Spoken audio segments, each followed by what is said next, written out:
আসসালামু আলাইকুম রহমতুল্লাহ।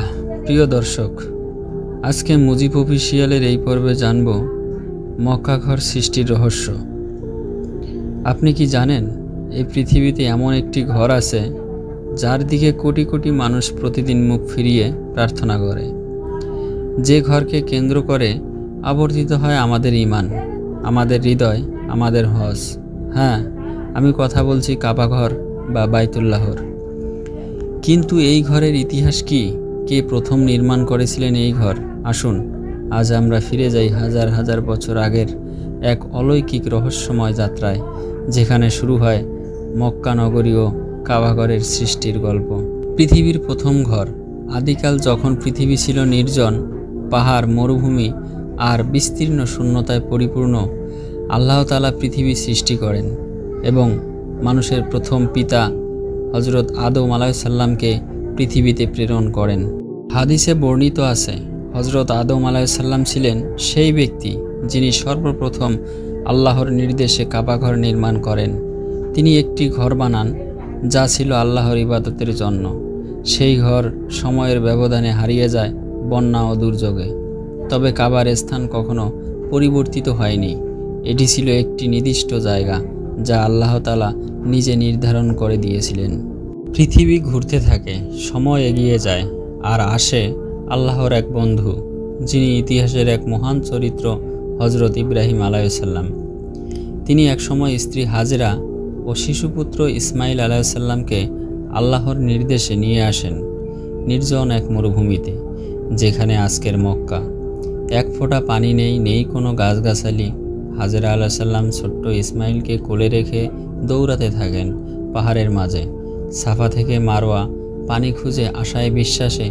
এবং তখনই ঘটে এক অলৌকিক ঘটনা, জমজম কূপের সৃষ্টি। ইসমাইল আলাইহিস সালাম এর পায়ের নিচে আল্লাহ জমিন ফাটিয়ে দেন, বের হয়ে পানি। বছরের পর বছর ইসমাইল আলাইহিস সালাম বড় হন। একদিন আল্লাহর হুকুম আসে ইব্রাহিম আলাইহিস সালামকে, তুমি আমার ঘর নির্মাণ করো। ইব্রাহিম আলাইহিস সালাম ও ইসমাইল আলাইহিস সালাম একসাথে শুরু করেন কাবা ঘরের নির্মাণ কাজ। তারা কাঁধে কাঁধ মিলিয়ে পাথর বহন করেন, কাবার চারপাশে দেওয়াল তুলেন। ইব্রাহিম আলাইহিস সালাম দাঁড়িয়ে কাজ করতেন একটি পাথরের উপর, আজ যা আমরা মাকামে ইব্রাহিম নামে জানি। তারা এই দোয়া করেছিলেন, হে আমাদের পালনকর্তা, আমাদের পক্ষ থেকে এই কাজ কবুল করে নাও। আপনি জানেন কি, কাবা ঘরের প্রতিটি অংশে রয়েছে রহস্য। হাজরে আসওয়াদ, কালো পাথর যা জান্নাত থেকে আগত। রুকুনে ইয়ামানি, এমন একটি কোণ যা নবীজি সাল্লাল্লাহু আলাইহি সাল্লাম নিজে স্পর্শ করতেন। হাতিম, কাবার উত্তর পশ্চিমে একটি অর্ধচন্দ্রাকার স্থান যা এক সময় কাবার ভিতরে ছিল। কাবার কোনো দিক গোল নয়, এটি চতুষ্কোণ, কারণ এটি আল্লাহর নির্দিষ্ট পরিকল্পনার নির্মিত। প্রতিটি কোণ বিভিন্ন দিকের সঙ্গে সম্পর্কযুক্ত। কাবা ঘরের ইতিহাস শুধু নির্মাণেই থেমে নেই, বারবার এটি ক্ষতিগ্রস্ত হয়েছে, আবারও নির্মিত হয়েছে। নূহ আলাইহিস সালামের যুগে প্লাবনে ক্ষতিগ্রস্ত হয়। কুরাইশরা রাসূল সাল্লাল্লাহু আলাইহি সাল্লামের ছোটবেলায় এটি পুনর্নির্মাণ করেন। কুরাইশ নেতারা একদিন হাজরে আসওয়াদ স্থাপনের দ্বন্দ্বে পড়ে যায়।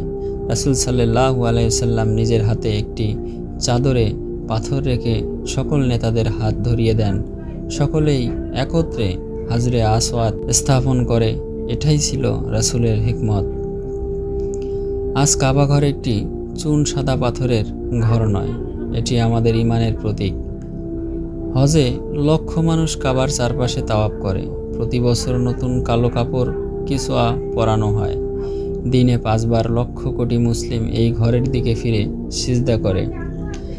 রাসূল সাল্লাল্লাহু আলাইহি সাল্লাম একদিন কাবা ঘরের দিকে তাকিয়ে বলেছিলেন, হে কাবা, তুমি কত সুন্দর, কিন্তু একজন মুসলমানের সম্মান তোমার চেয়েও অনেক বড়।